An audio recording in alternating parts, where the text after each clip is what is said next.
আসসালামু আলাইকুম প্রিয় দর্শক,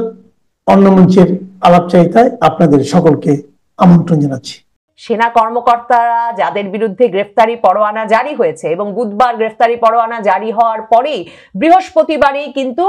সকল বাহিনীর সদর দপ্তরে এই গ্রেফতারি পরোয়ানা পৌঁছে দেওয়া হয়েছে। কিন্তু সত্যি শেষ পর্যন্ত এই সেনা হেফাজতে কতজনকে নিয়ে আসা যাবে, কতজন এখনো আছেন গ্রেফতার হওয়ার জন্যে বা গ্রেফতার হওয়ার মতো পরিস্থিতিতে বা বাংলাদেশ সীমান্তের ভেতরে, প্রশ্ন উঠছে যেই সেনা কর্মকর্তারা শীর্ষস্থানীয় এই জেনারেলেরা যে বাংলাদেশের সীমান্ত পেরিয়ে ভারতে গিয়ে আশ্রয় নিচ্ছেন, তো সেক্ষেত্রে বাংলাদেশের স্পর্শকাতর অনেক তথ্য, সিদ্ধান্ত এবং নানা রকম খবর ভারতের কাছে পৌঁছে যাচ্ছে কিনা। আওয়ামী লীগ শাসনামলে গুম, খুন, বন্দি শিবিরের নির্যাতনের অভিযোগে অভিযুক্ত এবং গ্রেফতারি পরোয়ানা জারি হওয়া সেনা কর্মকর্তাদের গ্রেফতারের দাবি যখন জোরদার হচ্ছে, তখন সেনাবাহিনীর ভেতরে একরকমের সময় ক্ষেপণ করে এই কর্মকর্তাদেরকে পালিয়ে যাওয়ার সুযোগ করে দেওয়ার চেষ্টা চলছে বলে খবর চারদিকে ছড়িয়ে পড়ছে। এই খবর আশঙ্কা না সত্যি, সেটা সত্যিকার অর্থে ভেরিফাই করা বা একেবারে নিশ্চিত করা সম্ভব না হলেও এই গ্রেফতারি পরোয়ানা যে কর্মকর্তাদের বিরুদ্ধে জারি হয়েছে তাদের অনেকেই যে 5ই আগস্টের পর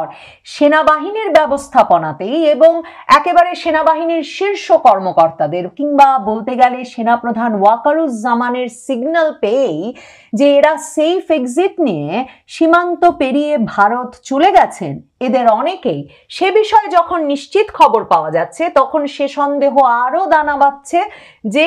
গ্রেফতার কে করবেন, কোন পদ্ধতিতে হবে, সিভিলিয়ান কোর্টে বিচার ঠিক নাকি আর্মি অ্যাক্টে বিচার হওয়া উচিত, এসব নিয়ে আলোচনার মধ্যে আসলে এই সেনা কর্মকর্তাদের অধিকাংশকেই পালিয়ে যাওয়ার সুযোগ দেওয়া হবে। দেখেন, আমার দেশ এই শিরোনাম করে ওয়ারেন্টভুক্ত সেনা কর্মকর্তাদের অনেকে পালিয়ে গেছেন, এই শিরোনাম করে আজকে যে খবর দিয়েছে সেখানে তারা বলছেন গুম খুনের সঙ্গে জড়িত থাকার অভিযোগে আন্তর্জাতিক অপরাধ ট্রাইব্যুনালের ওয়ারেন্টভুক্ত সেনা কর্মকর্তাদের অনেকে পালিয়ে গেছেন। এর মধ্যে counter terrorism and intelligence bureau সিটিআইবির সাবেক পরিচালক মেজর জেনারেল কবির আহমেদ দেশ ছেড়েছেন। দেখেন, এই কবির আহমেদ কে? এই কবির আহমেদ শেখ হাসিনার সামরিক সচিব ছিলেন এবং তিনি চাকরিরত অবস্থাতেই আছেন। 5ই আগস্টের পর থেকে এখন পর্যন্ত তিনি দায়িত্বরত ছিলেন এবং এই কদিন আগে তাকে রাষ্ট্রদূত করে মেজর জেনারেল কবিরকে পররাষ্ট্র মন্ত্রণালয়ে পাঠানোর নির্দেশনা জারি করা হয় সেপ্টেম্বরের 23 তারিখ এবং সেপ্টেম্বরের 23 তারিখ এই মেজর জেনারেল কবির আহমেদকে যেমন পররাষ্ট্র মন্ত্রণালয়ে রাষ্ট্রদূত করে পাঠানোর সিদ্ধান্ত হয়, তার মানে তাকে একটা স্বাভাবিক প্রক্রিয়ায় বিদেশে পাঠিয়ে নিরাপদ অবস্থানে পাঠিয়ে দেওয়ার চেষ্টা সরাসরি সেনাবাহিনী এবং সরকারের তরফে ছিল, সেটা কিন্তু একেবারে নিশ্চিত। সেই মেজর জেনারেল কবির আহমেদকে যেমন রাষ্ট্রদূত করে পাঠানো হয়েছিল, ঠিক তেমনি মেজর জেনারেল শেখ মোহাম্মদ সরওয়ার হোসেনকেও রাষ্ট্রদূত করে সে সময় পররাষ্ট্র মন্ত্রণালয়ে পাঠানো হয়। আগস্টের পর এই সরওয়ার হোসেন, মেজর জেনারেল সরওয়ার, তিনিও ডিজিএফআই এর পরিচালক হিসেবে কাজ করেছেন, তাকে পাঠানো হয়েছিল চা বোর্ডের চেয়ারম্যান হিসেবে। এই দুজনকে কবির আহমেদ, যিনি ডিজিএফআই এরও মহাপরিচালক পদে ছিলেন, এই দুজনকে কিন্তু তার মানে এই যে বাঁচানোর প্রক্রিয়াটা সেটা খুব স্পষ্ট হয়ে ওঠে। এখন সেনাবাহিনী সূত্রে খবর পাওয়া যাচ্ছে, মানে আমি যতটুকু খবর পেয়েছি তাতে আমি জানতে পারছি যে সেনাবাহিনীর তরফে গতকাল রাত 12টা থেকে এই মেজর জেনারেল কবিরের বাসাকে নজরদারির আওতায় আনা হয়েছে, কারণ সেনাবাহিনীর ভেতরে এই সিদ্ধান্তটা এখন একেবারে শীর্ষ পর্যায়ের জেনারেলরা নিজেরা আলোচনা করে, মানে সেই 8 তারিখ থেকেই তো অস্থিরতা। 24 জন সাবেক আর বর্তমান সেনা কর্মকর্তার বিরুদ্ধে যখন মামলা হয়ে গেল তখন থেকেই তো জেনারেলদের মধ্যে 56 জন জেনারেল, সেনাপ্রধান ওয়াকার, এদের মধ্যে অস্থিরতা মানে ক্রমাগত বিভিন্ন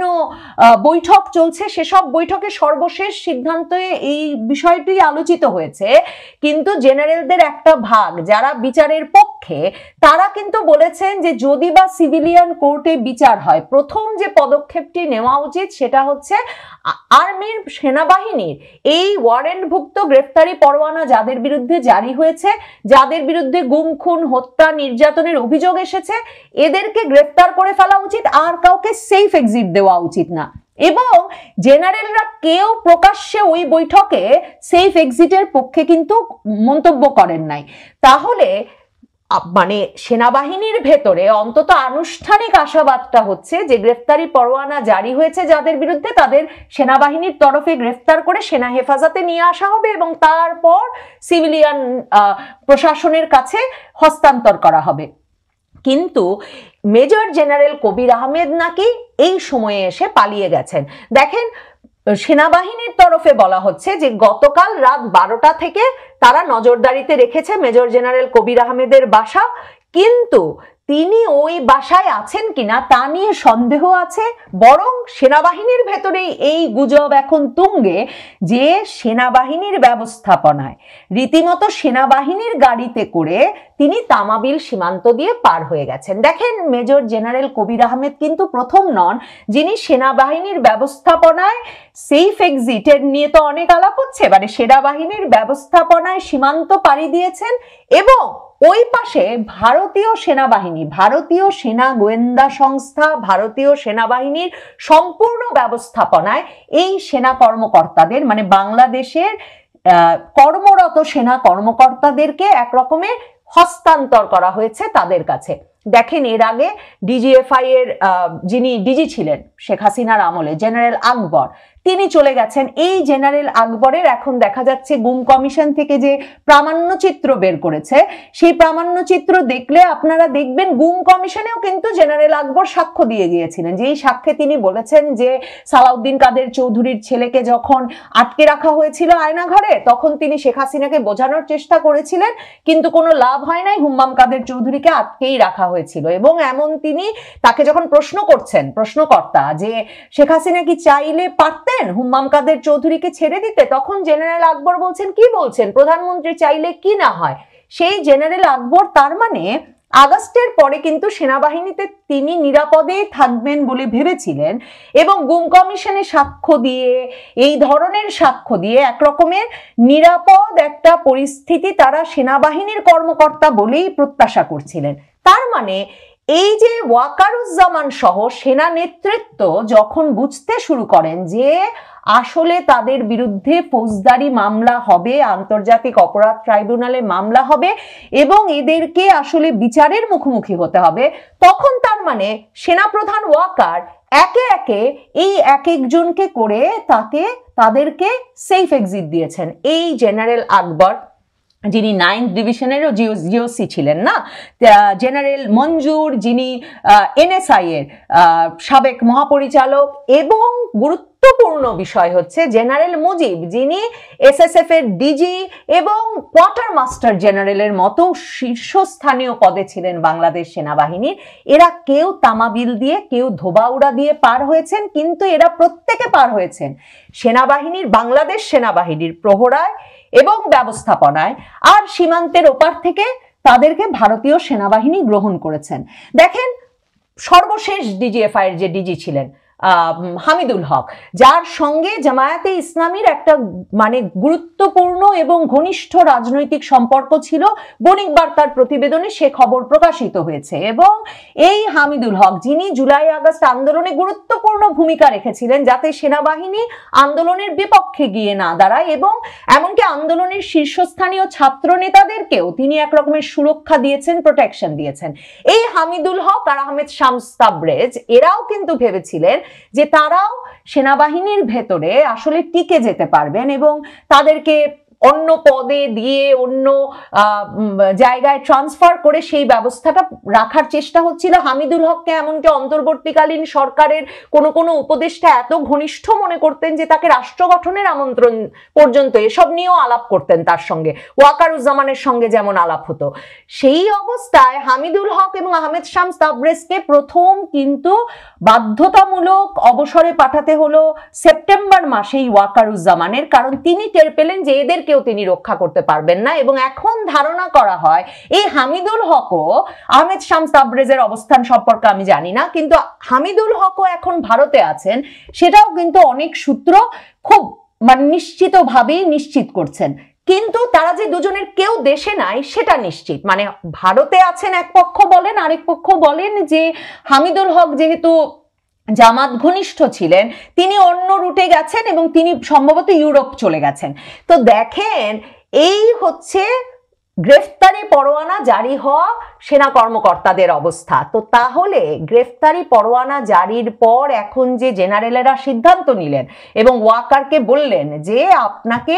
যাদের বিরুদ্ধে এরকম সুনির্দিষ্ট অভিযোগ এসেছে সেনাবাহিনীর ভাবমূর্তি রক্ষা করতে আর সেফ এক্সিট দেওয়া চলবে না, আপনাকে এদেরকে গ্রেফতার করে সেনা হেফাজতে আনতে হবে এবং তারপর আপনি যদি আমরা যদি আরো নেগোশিয়েট করতে পারি যে সামরিক আইনে বিচার না হয়ে কি মানে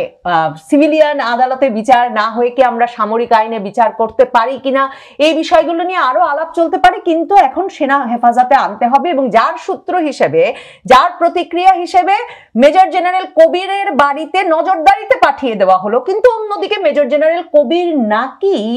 তামাবিল সীমান্ত দিয়ে পার হয়ে গেলেন, সেটা আবার সেনাবাহিনীই বলছে। তো আপনারা ভাবেন একজন সেনা কর্মকর্তার এই চলে যাওয়াটা কিন্তু, কিংবা সেনা নজরদারিতে থাকা অবস্থায় বেরিয়ে যাওয়াটা কিন্তু একেবারে শীর্ষ পর্যায়ের ইঙ্গিত ছাড়া, সমর্থন ছাড়া এবং তাদের সিদ্ধান্ত ছাড়া সহজ নয়। কাজেই এ থেকে এই প্রশ্নগুলো বারবারই উঠছে যে আসলে সেনা কর্মকর্তারা যাদের বিরুদ্ধে গ্রেফতারি পরোয়ানা জারি হয়েছে, এবং বুধবার গ্রেফতারি পরোয়ানা জারি হওয়ার পরেই বৃহস্পতিবারই কিন্তু সকল বাহিনীর সদর দপ্তরে এই গ্রেফতারি পরোয়ানা পৌঁছে দেওয়া হয়েছে, কিন্তু সত্যি শেষ পর্যন্ত এই সেনা হেফাজতে কতজনকে নিয়ে আসা যাবে, কতজন এখনো আছেন গ্রেফতার হওয়ার জন্যে বা গ্রেফতার হওয়ার মতো পরিস্থিতিতে বা বাংলাদেশ সীমান্তের ভেতরে, প্রশ্ন উঠছে যেই সেনা কর্মকর্তারা শীর্ষস্থানীয় এই জেনারেলেরা যে বাংলাদেশের সীমান্ত পেরিয়ে ভারতে গিয়ে আশ্রয় নিচ্ছেন, তো সেক্ষেত্রে বাংলাদেশের স্পর্শকাতর অনেক তথ্য, সিদ্ধান্ত এবং নানা রকম খবর ভারতের কাছে পৌঁছে যাচ্ছে কিনা, ভারতের সঙ্গে এই মিলে এই সাবেক সেনা কর্মকর্তারা এখন কি সিদ্ধান্ত গ্রহণ করছেন, আওয়ামী লীগের শীর্ষ নেতৃবৃন্দ তো আছেন বটেই ভারতে, এই প্রশ্নগুলো কিন্তু খুব ইন্টারেস্টিং এবং খুব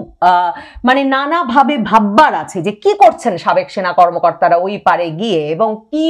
মানে ভারত সরকারই বা তাদের সঙ্গে কি করছেন, ভারত সরকারের অতিথি শেখ হাসিনাই বা এই সেনা কর্মকর্তাদের সঙ্গে যারা তার সবচেয়ে ঘনিষ্ঠ সেনা কর্মকর্তা, সেই সেনা কর্মকর্তাদের সঙ্গে দল সংগঠন, রাজনীতিতে ফেরা, বাংলাদেশের রাজনৈতিক পট পরিবর্তনের বিষয়ে কি ধরনের কাজ করছেন, এই বিষয়গুলো। তাই এই সেনা কর্মকর্তারা কি পালাচ্ছেন, সেনাপ্রধান ওয়াকারুজ্জামান কি তাদেরকে পালাতে দিচ্ছেন, আদৌ কি যাদের বিরুদ্ধে গ্রেফতারি পরোয়ানা জারি হয়েছে তাদের কেউ গ্রেফতার হবেন, আর যারা তাহলে গ্রেফতার হবেন তারা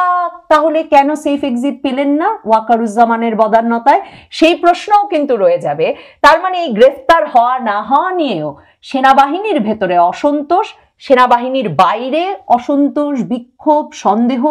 এসবের আরো অনেক কিছু দেখা সম্ভবত বাকি।